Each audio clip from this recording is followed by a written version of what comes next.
आज का जी शो बड़ा स्पेशल है। सिर्फ ख़वातीन हैं मेरे पैनल में, लेकिन जो ख्वाजा आसिफ साहब ने आज गुफ्तगू की है, ख्वा वो पाकिस्तान तहरीक इंसाफ ख़वातीन के मतलब की है, मैं चाहता हूँ पहले इस पैनल की ख़वातीन उस पर ज़रूर तज़िया करें, दे हैव द राइट, जिस तरह चाहे करें। लेकिन मुझे ये इसलिए अजीब लगा कि वो जो अल्फाज वो इस्तेमाल कर रहे थे उससे मुझे लगा कि ख़ातून एज अ जेंडर जो है उनको उन्होंने इन्फीरियर समझा है। हो सकता है मेरी मिसअंडरस्टैंडिंग हो, लेकिन पहले आप सुन लें। उन्होंने फरमाया कि उसका प्रोग्राम जो है ना आज एक्चुअली एक लफ्ज़ है मकाफ़ात अमल। ये जब से चेयरमैन तहरीक इंसाफ पे सियासी ज़िंदगी तंग हुई है तब से ही बहुत ज़्यादा प्रोमिनेंट हो गया। मतलब इस वक्त कहा यह जा रहा है कि 2018 के जो जितनी मिसमैनेजमेंट या मैनेजमेंट हुई उसका बदला लिया जा रहा है, या उस वो जो बोया गया था वो अब काटा जा रहा है। जो जिन्होंने जो गलतियाँ की थी अब उनके आगे आ रही हैं। मकाफ़ात अमल है या कुछ और है, इस पर ज़रूर आज प्रोग्राम बात करेंगे। आज मेरे साथ जो पैनलिस्ट मौजूद हैं उनका भी तारुफ करता हूँ, लेकिन पहले ख्वाजा आसिफ साहब की ज़रा बात सुन लें क्या कहा उन्होंने। ख्वाजा आसिफ साहब ने यह भी कहा था कि जी इमरान खान के ये हालात हो गए हैं कि अब ख़वातीन को डिफेंड करिए, तो मुझे ऐसा लगा ख़वातीन जो है वो कोई इन्फीरियर मखलूक हैं जो किसी को डिफेंड नहीं कर सकती, या वो कोई ऑनस्लॉट नहीं कर सकती, या उनके नाम के साथ आने से इंसान की डिफेंस लाइन थोड़ी इन्फीरियर हो जाती है। मेरे साथ सायरा बानो साहिबा रहनुमा है GDA की, बहुत वार्म वेलकम, पहली दफ़ा प्रोग्राम में तशरीफ़ लाई हैं, उम्मीद है आइंदा भी आती रहेंगी। उज़मा बुखारी साहिबा मुस्लिम लीग नून से, डॉक्टर फिरदौस शेखवान साहिबा आप रहनुमा इस्तेहकाम पाकिस्तान पार्टी की और मरकज़ी सेक्रेटरी इतलात है। और तीनों ख़वातीन जो हैं ऑब्वियसली सेल्फ मेड ख़वातीन हैं और बड़े नीचे से ऊपर आई हैं, पॉलिटिक्स में एज वर्कर रही और फिर ऊपर आई, जिनमें ख़ास तौर पे फिरदौस साहिबा को मैं जानता हूँ, उज़मा साहिबा को जानता हूँ, सायरा बानो साहिबा से ज़रा मुलाकात नहीं है। लेकिन सबसे पहले फिरदौस साहिबा, ये जो बयान दिया है ख्वाजा आसिफ साहब ने, चाहे आप जितना उनके कंटेंट से जो इमरान खान में तबर्रा हो रहा है एग्री करें या ना करें, लेकिन ये जो उन्होंने कहा जी ख़वातीन के मुताल्लिक, what's your take on it? बिस्मिल्लाहिर्रहमानिर्रहीम। देखिए, आपने जो नैरेटिव स्टार्ट में दिया ये एक रिफ्लेक्शन है जो आपके इस माशरे के अंदर ख़वातीन के हवाले से एक सोच, एक वो महदूद माइंड सेट है जिसके अंदर ये पाई जाती है। सबसे पहले तो ख़वातीन को पॉलिटिक्स में एज अ पॉलिटिशियन एक्सेप्ट करना, सही, फिर उसके बाद उनका किसी जगह पे पजीराई हासिल करना या किसी ओहदे पे उस गवर्नेंस स्ट्रक्चर के अंदर या सर्विस डिलीवरी में लीडिंग रोल होना, मर्दों को इनसिक्योर कर और देता है। दूसरा कॉन्स्टिट्यूएंसी पॉलिटिक्स वाली जो ख़वातीन हैं उनके लिए तो ये रोज़ का दर्द है। ये दर्द तो आज आपने जो सुना है या जो अल्फाज सुने हैं, मैं रिस्पेक्ट नहीं करता ख्वाजा आसिफ साहब जैसे बंदे से इस तरह। बेसिकली हमारा जो एक पोल्यूटेड माइंडसेट गटर है। माइंड है, जहाँ ख़वातीन के लिए ये समझा जाता है कि इनको कोई चीज़ भीख में दी जाए, इनको इन पर तरस खाया जाए, या इनको या वो inferior है। या फॉर ग्रांटेड एक जनाब इनको अगर को आप प्रिविलेज दे रहे हैं तो ये उसकी हकदार नहीं। जबकि पाकिस्तान के अंदर आपने देख लिया दुनिया भर में, और ख़ास तौर पे मैं ये समझती हूँ कि मेरा जिस दीन पे बिलीफ और यकीन है, मेरा ईमान मुकम्मल नहीं होता, वहाँ पे सबसे पहली जो ख़ातून मुसलमान थी, वुमन एंटरप्रेन्योर, हज़रत खदीजतुल कुबरा सलामुल्लाह अलैह, उस दीन की पहली ईंट, पहली बुनियाद जो थी, नबी अकरम सल्लल्लाहु अलैहि वसल्लम ने ख़वातीन के हकूक़ के साथ जोड़ के जिस तरह से चार्टर ऑफ वुमेन राइट्स और ह्यूमन बड़ा अच्छा राइट्स जुमला है, चार्टर ऑफ वुमेन राइट्स, जो कुरान ने पेश किया और जिसकी अमली ताबीर और तस्वीर जो है नबी अकरम सल्लल्लाहु अलैहि वसल्लम ने अपनी सीरत के ज़रिए दुनिया को बताया, दर्स दिया, क्योंकि उसी माइंड सेट को तहस नहस करने के लिए उन्हें भेजा गया था, जहाँ बेटियों को जिंदा दरगोर किया जाता था, जहाँ बेटियों का पैदा होना तो एक इसको तो जुर्म कंडेम समझा करना जाता चाहिए था। ना मैडम, तो इसकी regardless ये of that। सोच जो है कमरान, मैं ये समझती हूँ कि ये पार्लियामेंट के अंदर बैठे लोगों के अंदर जिन्होंने कौम को लीड करना है, कौम को वो एक माशरे के अंदर जहाँ इंतहा पसंद सोच है वहाँ पैरिटी क्रिएट करनी है, जहाँ ख़वातीन के लिए स्पेस को इंश्योर करना है, जहाँ उनके social, legal, political, economic rights जो हैं उनको प्रोटेक्ट करना है, और जहाँ उनकी 100% बाख्तियार बनाने की स्ट्रेटजीज़ और वे फॉरवर्ड बनने हैं, वहाँ अगर इस किस्म की सोच जो है वो जन्म लेती है, फिर वो उसकी आबियारी होती है, फिर वो मार्केट होती है, और फिर उधर जो हमारा सबसे मुकद्दस हाउस जो है उस पे खड़े होके वो अल्फाज अदा कर किए जाते हैं, और मैं ये फिलफॉर चेयरमैन सेनेट से अपील करूँगी कि उनको उनकी स्पीच के इस हिस्से को उस कंटेंट से खारिज किया जाए, क्योंकि ये लाइब्रेरी के अंदर ये स्पीच अगर जाएगी आर्काइव्स में और हमारी आने वाली नस्ल को ये तोहफा मिलेगा कि वो लोग जिनको पाकिस्तान का दिफा दिया गया, तो पाकिस्तान का दिफा जो वज़ीर दिफा होता है वो सिर्फ जोग्राफियाई सरहदों का अमीन नहीं होता, वो आपकी नज़रियाती सरहदों का भी अमीन होता है। और नज़रियाती सरहदें किसी कौम की, किसी मुल्क की, किसी मुआशरे की ख़वातीन के बग़ैर सिक्योर हो ही नहीं सकती। तो ये जो आज कहा गया ये अल्फाज ये दिल आज़ारी हुई है। और मैं on behalf of women all over Pakistan ये खाई साहब से कहूँगी कि ये फिलफौर अपने अल्फाज वापस लें। इससे उनका कद बड़ा होगा अगर वो वापस ले लेंगे। अगर वो इन अल्फाज पे डट के खड़े रहेंगे और अपनी ज़िद और अना का शिकार होके अपने आप को सुपीरियर साबित करने की कोशिश करेंगे, तो ये उनको बहुत नीचे उनकी सोच और उनकी जो माइंड सेट है उसको ले जाएगा। क्योंकि ये माँ, बहन, बेटी, बहू किसी भी रूप में जब आप औरत को डिस्कस करते हैं तो किसी रूप में भी, किसी ख़ानदान, किसी घर में, किसी जमात के अंदर ये चीज़ एग्जिस्ट नहीं करती कि आप उन ख़वातीन के लिए ऐसे बिल्कुल ठीक। उस्मा बुखारी साहिबा, रिगार्डलेस ऑफ दैट कि ऑब्वियसली आपके सीनियर लीडर हैं, कंडेम तो करेंगी ख्वाजा आसिफ की आज की स्टेटमेंट को? बहुत शुक्रिया कामरान। देखिए, पहली तो बात यह है कि मैं नहीं देख सकी थी लाइव जब ये चला, लेकिन थोड़ी देर पहले भी मैंने देखा और आपने जो चलाया मैंने वो भी देखा और सुना। वो सियासी कॉन्टेक्स्ट में वो बात कर रहे थे, लेकिन वो सीनियर हैं और जो कई दफ़ा अगर उनको ये एहसास हो कि उनकी सिलेक्शन ऑफ वर्ड्स ठीक नहीं है तो उनके अंदर इतना ज़र्फ़ और वो मौजूद है कि वो अपने अल्फाज वापस भी ले लेते हैं।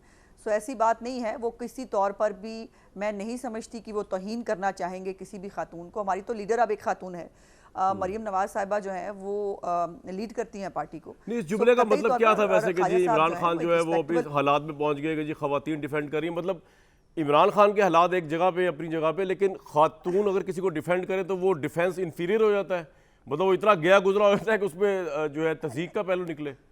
अगर खातून भी डिफेंड करी है उस तरह करी है, मर्द डिफेंड कर रहा है अपने पार्टी चेयरमैन को। ये मुझे, हाँ, ये जुमला मुझे भी समझ में नहीं आया, मुझे भी लिटरली ये जुमला समझ में नहीं आया, क्योंकि इस वक्त पार्टी के स्पोक्स पर्सन जो सेंटर में है वो भी, या पंजाब में मैं, हम दोनों ख़वातीन हैं और ख़वातीन जो है वो अपना काम ज़्यादा बेहतर करती हैं। अगर मैं कहूँ मर्दों से ज़्यादा बेहतर करती हैं तो वो गलत नहीं होगा। मैं समझती हूँ कि ये जो सियासी कॉन्टेक्स्ट में वो बात कर रहे थे, अगर आप उनका पूरा जुमला सुने तो वो ये कह रहे थे कि आपने आर्मी चीफ को बाप बनाया हुआ था और आप लोग जो है वो हमें जो है वो ना दें, दर्स ना दें, और वो ये बात कर रहे थे। लेकिन यह है कि थोड़े वर्ड्स उनके हार्श थे, ना होते तो बेहतर होता। इसलिए, लेकिन ये इसको इसी कॉन्टेक्स्ट में देखा जाए तो बेहतर होगा। इसको ये एक कैंपेन के तौर के ऊपर कि जी औरत के खिलाफ बात कर दी है और ये कोई और चीज़ ना मिले तो ये निकाल के ले आए। अब देखिए, वो जब बात कर रहे थे वो बार बार इरिटेट हो रहे थे, जाहिर है उनको जो इरिटेट होने का कोई मसला नहीं होता जी, कोई तसल्ली रखनी चाहिए, तहम्मुल रखना चाहिए। कौमी असेंबली का माहौल है, इसमें ये एक बेंट ऑफ माइंड है जो बाहर निकल के आता है। मैं तो आपके हकूक की बात कर रहा हूँ, ख्वातीन की बात कर रहा हूँ कि मुझे बड़ा बुरा लगा, हालांकि मैं मर्द हूँ। नहीं, ऐसा नहीं है। मैं ये कह रहा हूँ कि ये औरत को ये कह रहा है कि वो डिफेंड कर रही है तो वो इन्फीरियर, ये बजाते खुद बड़ी अजीब सी बात है। नहीं, ऐसा बिल्कुल नहीं। मेरी देखो ना, नहीं, मेरी पार्टी में ऐसा बिल्कुल नहीं है। मैंने तो आपको एग्जांपल दी कि हमारी पार्टी में अगर औरत के बारे में ये जो है कॉन्सेप्ट हो, ये फिलॉसफी हो, तो इस वक्त की रोल्स के अंदर आपको औरतें नजर आ रही हैं जितनी भी, और किसी पार्टी ने इतना की रोल कभी नहीं दिया औरतों को जो मुस्लिम लीग नून ने दिया हुआ है। ये कतई तौर पर जो है ये ऐसी कोई फिलॉसफी नहीं है, ये एक गुफ्तगू करते हैं। आपकी अपनी पार्टी के अंदर भी हार्श गुफ्तगू है। मरियम नवाज के ऊपर कौन सा कॉन्सेंसस है? आपकी सीनियर लीडरशिप तो मानती नहीं उनको लीडर। मैं शायद खाकान भाई साहब की बात सुन रहा, चौहे निसार साहब इसलिए छोड़ के चले गए। ये कैसे कह दिया? ये एक फैक्ट आप, उन्होंने कहा है कि मैं लीडर, अभी उन्होंने अभी रिसेंट इंटरव्यू कर दिया है। ऐसा बिल्कुल नहीं है। शायद खाकान अब्बासी ने कहा है कि वो मैं कोई लीडर नहीं मानता, मैं लीडर नवाज शरीफ है। उनको मरियम नवाज से कोई प्रॉब्लम नहीं है। ये कोई नहीं, ये ऐसा नहीं है। मरियम नवाज चले आपको नहीं है, उनको है, वैसे उसको प्लेट में रख के किसी ने नहीं दी, नहीं है, किसी को भी नहीं है, बिल्कुल नहीं है। नहीं, अब कहने का मतलब ये कि ये तो खैर इस बात को छोड़े, आप इससे आगे चलता हूँ मैं। आज मौलाना फजल रहमान जो है उन्होंने एक और बात भी आज की।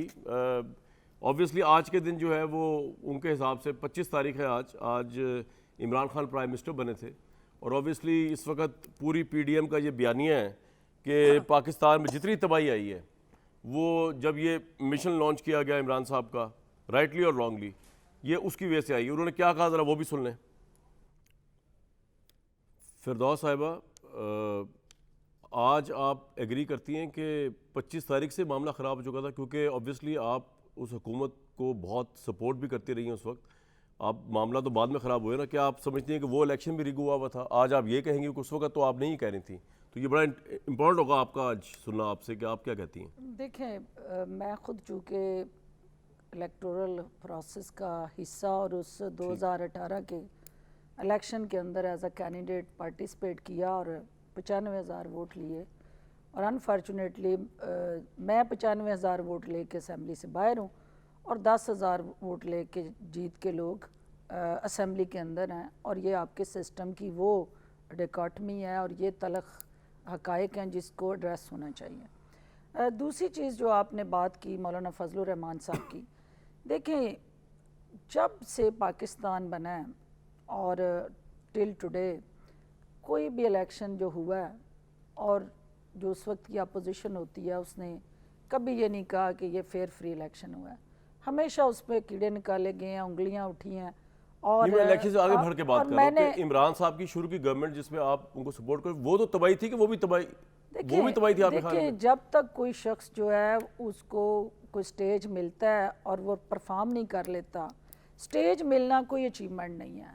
स्टेज को जब आपको एक मौका, एक अपॉर्चुनिटी मिलती है और फिर आप उस पर परफॉर्मेंस देते हैं और जो आपके देखने वाले हैं वो फिर जज करते हैं कि जो स्टेज पे बैठा हमारा लीडर है या परफॉर्मर है उसकी परफॉर्मेंस क्या है, वो नहीं बोल रहा होता, उसकी परफॉर्मेंस बोल रही होती है, क्योंकि जो जिस जिम्मेदारी पे खड़ा होता है वो शख्स उस वक्त उसको नज़र नहीं आ रहा होता, उस वक्त उसके इर्द गिर्द जो एक मसलत हो जाता है। वो तबाही शुरू से थी या नहीं थी, मैं तो आपसे ये पूछ रहा हूं। देखिए, मैं 6 महीने बाद उनको ज्वाइन किया था, तो 6 महीने तक मेरे आने तक जो है वो तबाही हो चुकी थी। मीडिया जो था उसने जूते उठाए हुए थे, कोई मीडिया हाउस ऐसा नहीं था जो हम लोग जूते पहन के प्रोग्राम करते थे, और जूते उठाए हुए थे, जो पीटीआई के खिलाफ बात नहीं कर रहा था या जो हमारे पे आपने और मोर देन दैट उस वक्त आपने को डिफेंड किया, तो आप तो मौलाना फजल रहमान कह सकते हैं ना कि वो तबाही नहीं थी पार्टी शुरू में। देखिए, उसके अंदर जो मैं ये समझती हूँ कि अगर मेरा अपना नुक्ता नज़र है और आई मे बी रॉन्ग,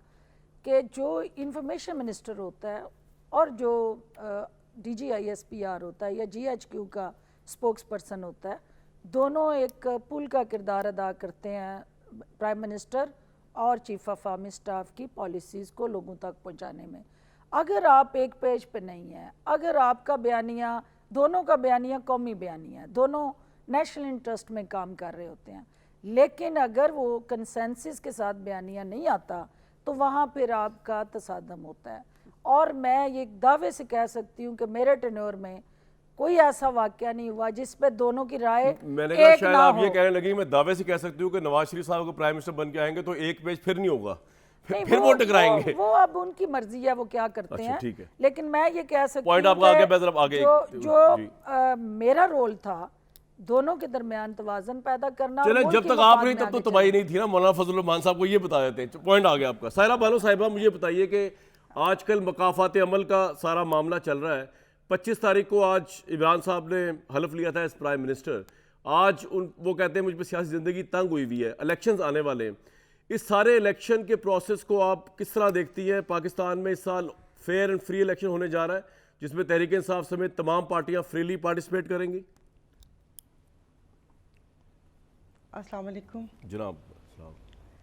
आपने तो वो कहते ना कि प्रोग्राम के शुरू में सब कुछ इधर से उधर कर दिया।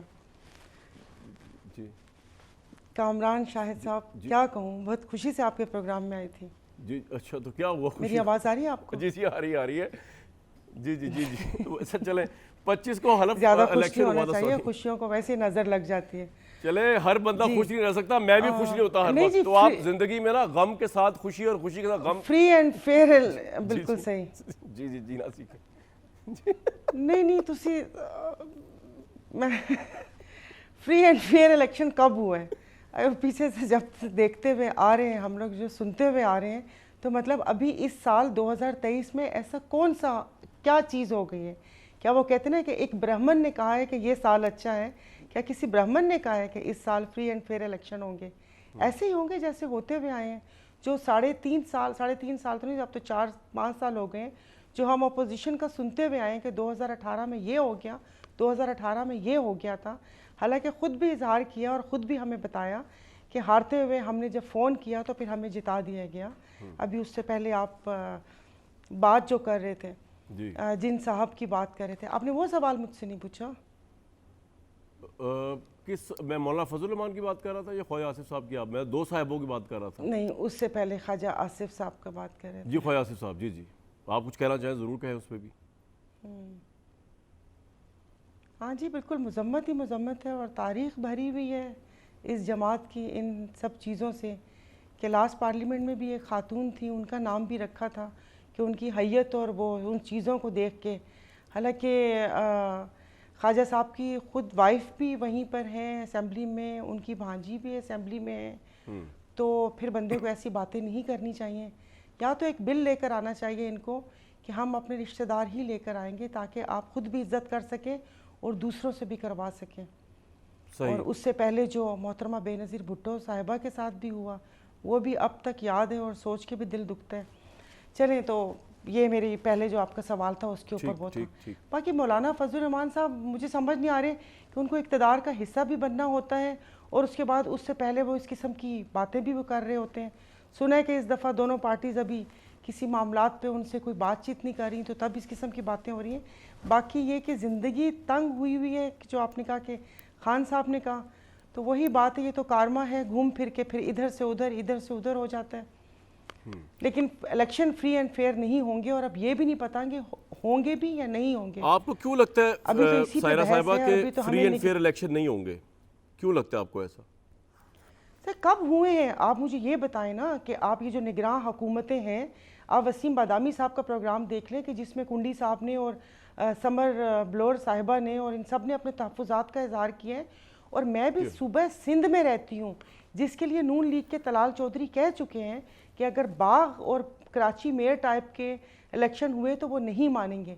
तो ये जो इलेक्शन आने से पहले आपकी ट्रांसफ़र, पोस्टिंग, अपने बंदे इधर से उधर, ये सब चीज़ें होती हैं, तो मतलब क्या ये मुल्क कौम के मफाद में होते हैं या अपने मफाद में होते हैं?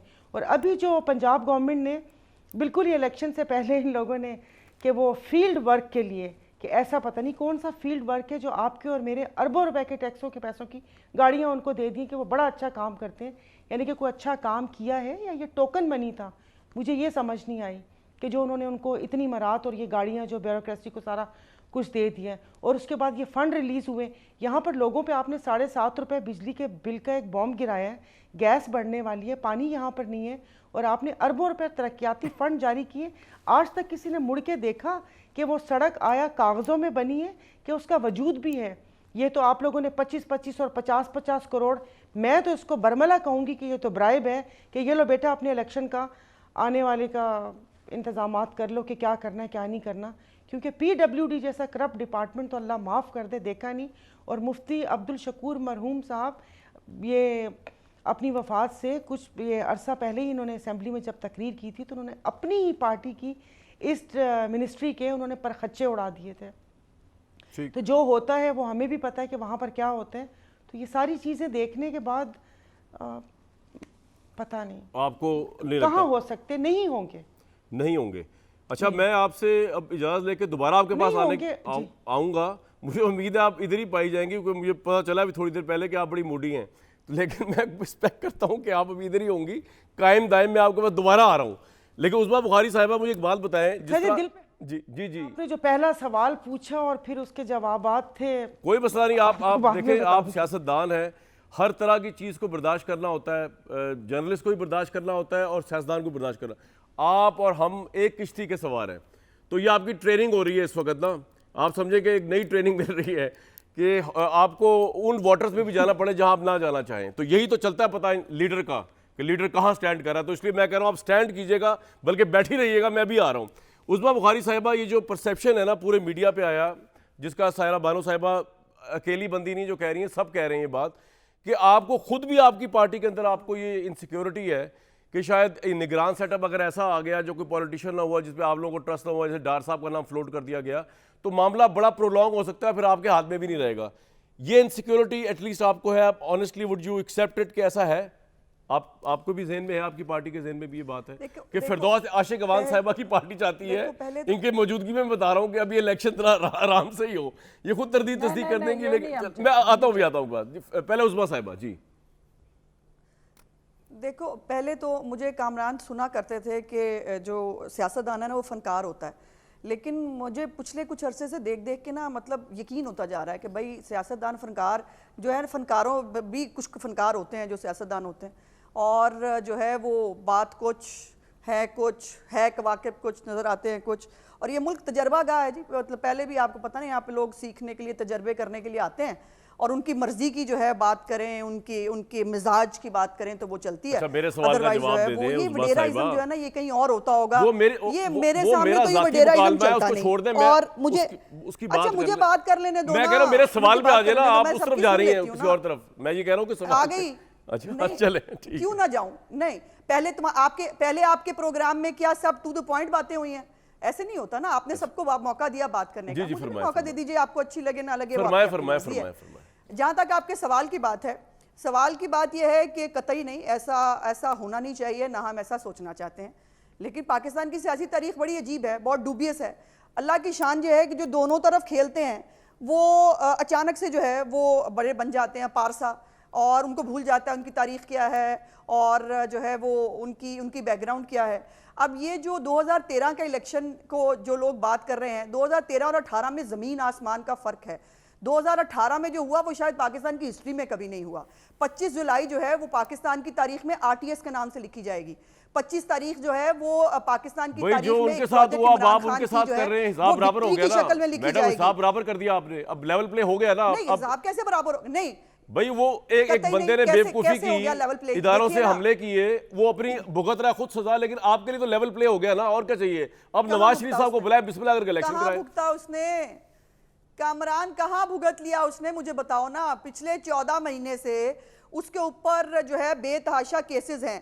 थोक के हिसाब से अगले को जमानत मिलती है, प्रोटोकॉल के अंदर वो अदालत में आता है, उसको गुड टू सी यू कहा जाता है, रिमांड उसके तोड़ दिए जाते हैं, और उसको जो है वो अब क्या किया जाए उसके साथ? 200 केस तो हो गए ना, वो कोर्टों में ही रुल रहे हैं ना फिलहाल। तो लेवल प्लेइंग फील्ड कैसे हो गया? आप तो वकील, आपको पता है कोर्ट में जाने कितनी जिल्लत की बात है इस मुल्क में, अजियत है।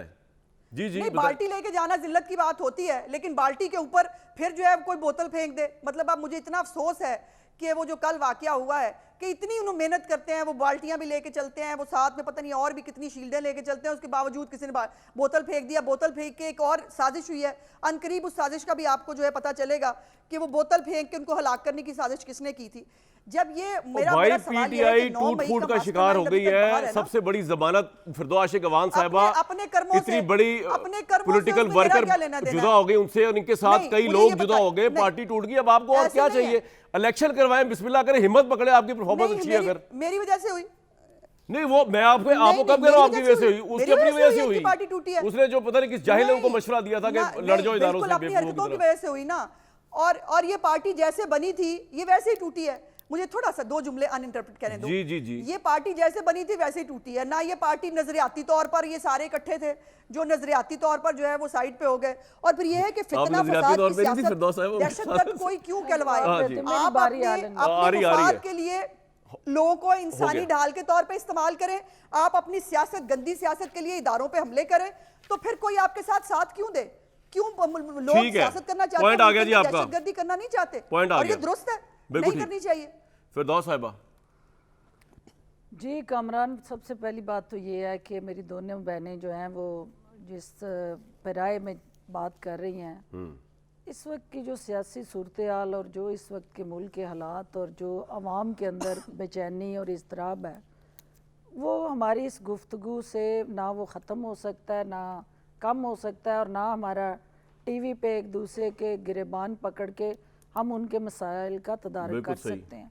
इशू अब है क्या, हमारे सामने क्या चैलेंज है जो आप बार बार पूछ रहे हैं, उस तरह बात नहीं आ रही है कि भाई एक पॉलिटिकल पार्टी है, उसने जैसे भी एक उसका एक constitutional right vote of no confidence का इस मुल्क में ठीक है, हमने देखा, जमातें बनती भी हैं, हुकूमत में भी आती हैं, हुकूमत से नीचे भी जाती हैं, हैं, ऊपर भी और फिर सजाएं भी होती हैं, फिर लोगों को उन्हीं अदालतों से रिलीफ भी मिलता है, और एक प्रोसेस है, और इसी का नाम जमहूरियत है, जिसके अंदर अच्छा और बुरा दोनों चलता है। और वो आपने वो विद द पैकेज उठाना होता है, ये नहीं होता कि जो मुझे सूट करता है उसका नाम जमहूरियत, और जहाँ मेरी आइडियल कंड्यूसिव एनवायरनमेंट नहीं है पॉलिटिक्स के लिए, तो मैं उससे अपने आप को डिसोसिएट करता हूँ। पॉलिटिक्स नाम ही इम्पॉसिबिलिटीज़ को पॉसिबिलिटीज़ में कन्वर्ट करने का है। अब ये मेरी बहन जो सारा ने बात की कि भाई यहाँ पे मायूसी ही मायूसी है, या जो गाड़ियों का जिक्र हुआ, यकीन माने कि केयर टेकर सेटअप के अंदर ये सब चीज़ें अनयूजुअल है। ऐसा नहीं होता ना, हमने देखा नहीं है, क्यों हो रहा है ये? 22 साल से मैंने अपनी पॉलिटिक्स में नहीं देखा कि केयर टेकर गवर्नमेंट का एक स्ट्रक्चर है, उसकी कुछ नहीं, फिर ऑब्लिगेशंस सवाल ये है। मैडम क्यों हो रहा है ये? ये चीज़ें तो आप पाकिस्तान के अंदर जो इस वक्त सिचुएशन है, अगर ये हो रहा है तो इसका मतलब है कि चीज़ें जो है अनयूजुअल हैं।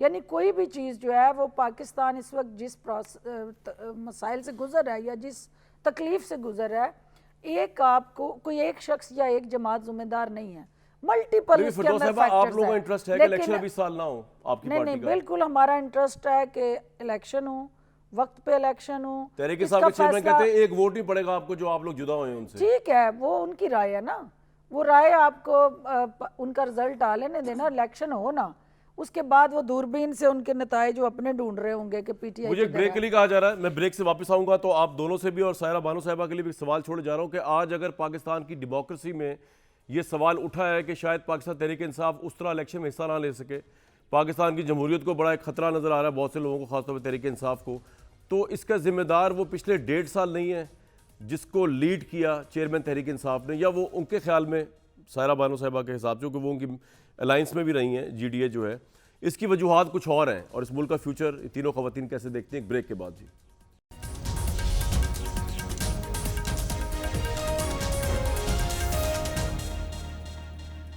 पाकिस्तान जी इस वक्त जाना तो उसको इलेक्शन के करीब करीब चाहिए, लेकिन उससे ज़्यादा अनसर्टेनिटी फैली हुई है। आज हालांकि तारड़ साहब जो थे उन्होंने इलेक्शन की तरमीम जो है वो भी पेश करने की इजाज़त चाहिए, जो कि अभी उनको फ़िलहाल स्पीकर की तरफ से नहीं मिल सकी, लेकिन जो तरमीम की जा रही हैं उनमें एक दो तो बड़ी गज़ब की तरमीम थी, जिसमें कि जी रात 2 बजे तक पाबंद किया जा रहा है प्रेसिडेंटिंग ऑफिसर को कि वो रिज़ल्ट भी अनाउंस कर देगा, और 10 बजे के बाद अगर सुबह करेगा तो उसको रीजंस भी बताने पड़ेंगे। इसके बावजूद इलेक्शन का कोई माहौल बनता नज़र नहीं आ रहा। उस्मा बुखारी साहिबा, आपके नज़दीक क्या वजूहात हैं, इलेक्शन का माहौल बन नहीं पा रहा? यानी एक प्री इलेक्शन माहौल होता है ना कि जी अब ये हुकूमत जाने वाली है, लग ये रहा है कि अभी हुकूमत जाएगी, फिर एक निगरान सेटअप आ जाएगा, उसके मुतालिक ना आपको पता है कि वो कब तक स्टे करता है ना किसी और को पता है। आप भी इसी मखमसे का शिकार हैं या नहीं? नहीं, बिल्कुल नहीं कामरान। इलेक्शन इंशाल्लाह ताला नवंबर में होने हैं अपने टाइम के ऊपर, और हम तो अपनी इलेक्शन कैंपेन जो है उसको राना साहब नहीं, ये जो आपने आज तरमीम पेश कर रहे हैं उसमें मैं आपको बता दूं कि एक चीज़ के बाद जवाब दे दीजिएगा कि जिसके अंदर आप निगरान सेटअप को इकॉनमी के मामलात भी तय करने का इख्तियार दे रहे हैं, अनप्रेसिडेंट है। निगरान के पास ये होता नहीं है। अगर वो निगरान 60 दिनों के लिए आ रहा है तो उसको ज़रूरत भी नहीं है, फिर वो बैनुल अक़वामी ममालिक के साथ जो है एग्रीमेंट्स करने का भी उसको इख्तियार आप दे रहे हैं। तो ये निगरान सेटअप को जो आप इतना बड़ा इख्तियार दे रहे हैं तो उसका मतलब ये कि आप तो कोई लंबी टाइम के लिए निगरान सेटअप चाह रहे हैं ना? नहीं नहीं नहीं नहीं कामरान, बिल्कुल मतलब इसके अंदर कॉन्स्पिरेसी थ्योरी तलाश ना करो। पाकिस्तान के हालात भी तो अनप्रेसिडेंटेड है ना। पाकिस्तान का हाल कभी ये हुआ था कि जो है वो IMF की डिक्टेशन पे हर काम करना पड़ रहा है। वो जो कह रहे हैं आप चाहें या ना चाहें आपको वो करना पड़ेगा, बिकॉज आपको पाकिस्तान को डिफॉल्ट होने से बचाना है। फिर ये है कि ये जो 3 महीने हैं जिसके अंदर इंटरिम गवर्नमेंट होगी, इसके अंदर अगर कोई फैसले पाकिस्तान की इकॉनमी के बारे में लेने हैं जो वक्त की ज़रूरत होंगे तो उसका इख्तियार दिया गया है। लेकिन इसके ऊपर कतई तौर पर मैं बड़ी कैटेगोरिकली आपसे कहना चाहती हूँ कि कतई तौर पर इंटरिम सेटअप के प्रोलॉन्ग होने की ना कोई ज़रूरत है, ना उसकी हमायत की जा सकती है। और रंग तो खैर तब भरा जाएगा जब मियां नवाज शरीफ साहब मुल्क के अंदर वापस आ गए। वो कब आएंगे? लेकिन हमने अपनी इलेक्शन कैंपेन जो है मुस्लिम लीग नून ने डिज़ाइन भी करनी शुरू कर दी है। हम अपना होमवर्क भी तकरीबन कंप्लीट कर चुके हैं और चंद दिनों की बात है ये असेंबली डिसॉल्व हो जाएगी। उसके बाद इलेक्शन की डेट का अनाउंसमेंट हो जाएगा और फिर आप देखेंगे कि फिर मैदान सजेगा और जो जितने पानी में होगा उसको पता चल जाएगा। फिरदौस साहिबा, आपका कंटेंडर मेन कौन होगा आपकी पार्टी का? PMLN होगी, PTI होगी? देखिए, जो उस्मा ने बात की है ना कि IMF, और आपने बात की कि उस पावर दी जा रही है केयरटेकर को इमरान से। पावर, जो IMF के साथ इस वक्त हम रस्सियों से जकड़े हुए हैं, उसको केयरटेकर गवर्नमेंट के साथ ना वो नेगोशिएट कर सकता है और ना वो किसी किस्म की कोई लीगल जो है वो बाइंडिंग्स और कॉम्प्लिकेशंस जो है वो उसके रास्ते में है। तो पाकिस्तान के अंदर इस वक्त जो है वो सबसे बड़ा क्राइसिस अदम इस्तेहकाम जो है वो मुआशी है। मुआशी अदम इस्तेहकाम से निकलना पहली प्रायोरिटी है और सियासी अदम इस्तेहकाम ज़ाहिर है उसी मुआशी इस्तेहकाम अदम इस्तेहकाम ये जो निगरान सेटअप है वो 2-3 महीने के लिए आता है ना, उसके दौरान क्या इतना इकोनॉमिक इतने हमारे बुरे हालात है कि 2-3 महीने भी नहीं संभल सकते। उसके अंदर दो चीज़ें इंपॉर्टेंट है। पहली बात तो ये है कि आपके ऑब्जेक्टिव क्या है, जो क्लियर और डिफाइंड होने चाहिए। वो है कि आपने एक फेयर, फ्री, ट्रांसपेरेंट इलेक्शन कराना है। अब वो आपका इलेक्शन कराने के रास्ते में IMF की क्या बाइंडिंग्स और रिस्ट्रिक्शंस हैं, ये तो हुकूमत बता सकती है। We are not so called part of that, मतलब कह लें कि एग्रीमेंट और जो भी उसके अंदर इनके साइनिंग अथॉरिटीज़ हैं। मैं ये समझती हूँ कि पाकिस्तान को इस वक्त एक स्टेबिलिटी की ज़रूरत है, और वो इकनॉमिक स्टेबिलिटी हो और पॉलिटिकल स्टेबिलिटी हो। जो बात इसने उस्मा ने की कि हम इलेक्शन की तरफ पूरे ज़ोर शोर से, इलेक्शन का उस वक्त यकीन होना है इनको जिस दिन नवाज शरीफ साहब ने पाकिस्तान आना है, और कौम को भी जब तक उनकी आमद नहीं होती और अब हम उसी तरह से रहना है। तो अल्टीमेटली जहाँ तक हमारी जमात का ताल्लुक है तो देखें, हमें क़याम पाकिस्तान आपको किस यकीन होगा? हमें यकीन जब नवाज शरीफ साहब आ जाएंगे तब आपको भी हो जाएगा। हमें ये एज अ पॉलिटिकल फोर्स हम ये समझते हैं कि क़याम पाकिस्तान जो है वो 14 अगस्त को है, और 14 अगस्त को क़याम पाकिस्तान के साथ इस्तेहकाम पाकिस्तान लाज़िम अमल। क्या बात है। और 14 अगस्त को ही इंशाल्लाह जो इस वक्त का यौम आज़ादी होगा उसमें हम एक प्रॉपर स्ट्रेटजी के तहत जहांगीर तरीन साहब और अलीम खान साहब की ज़ेरे एडजस्टमेंट तो नहीं होगी ना, कॉन्टेस्ट होगा अभी तक कोई ऐसी चीज़ नहीं है। ये हमारा एक पॉइंट आ गया, इंडिपेंडेंट एज अ पार्टी अपने निशान पे, अपनी शनाख्त पे हम इलेक्शन जितने बड़े लड़ेंगे और कोई पॉलिटिकल स्पेस हम ना लेंगे ना देंगे। उस्मा साहिबा, जितने बड़े स्टॉलवर्ट इस्तेहकाम पार्टी में, आपकी तो पंजाब में आपका हाल ख़राब हो जा रहा है। PTI से आपका मुकाबला, पीपल्स पार्टी वैसे पर तोल रही है, फिर मैडम की पार्टी और हैवी वेट पार्टी है। पंजाब में क्या मुझे तो लगता है परफॉर्मेंस आपकी बड़ी मसले का दो चार हो जानी है।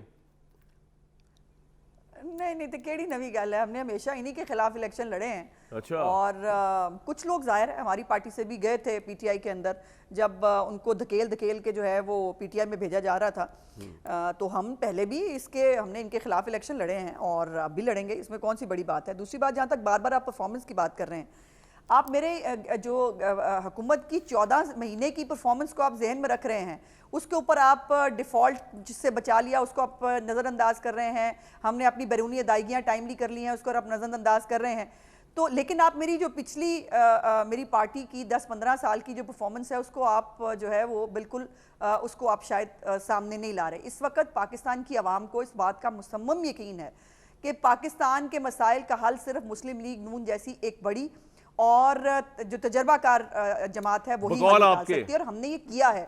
हमने सिर्फ जो 50 लाख घर और 1 करोड़ नौकरियों का धोखा नहीं दिया था, हमने उसके बाद अंडे कट्टे और वो जो है ना बच्चे नहीं बांटे थे।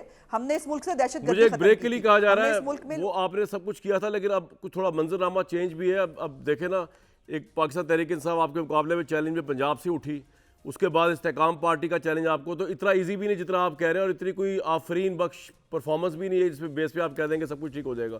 एक ब्रेक लेता हूं जी मैं इस पे।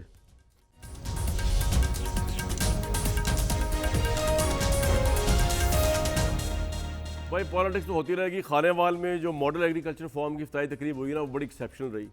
उसके अंदर जो है वो आर्मी चीफ ने वो जो रियासत और माँ वाली बात है वो तो हमेशा फ़ौज के हवाले से है, लेकिन जो उन्होंने कहा ना ज़राई इंकलाब आएगा और एग्रीकल्चर को मॉडर्न कर देंगे, और जो प्राइम मिनिस्टर खुद बरमला इजहार कर रहे हैं कि उनकी पूरी विजन के अंदर हर जगह जो है वो उनको अफवाज पाकिस्तान की असिस्टेंस भी मिल रही है और गाइडेंस भी मिल रही है, तो आई थिंक इस्तेहकाम इस तरह ही बहुत आएगा इस मुल्क में। उम्मीद दीजिए कल तक इजाज़त।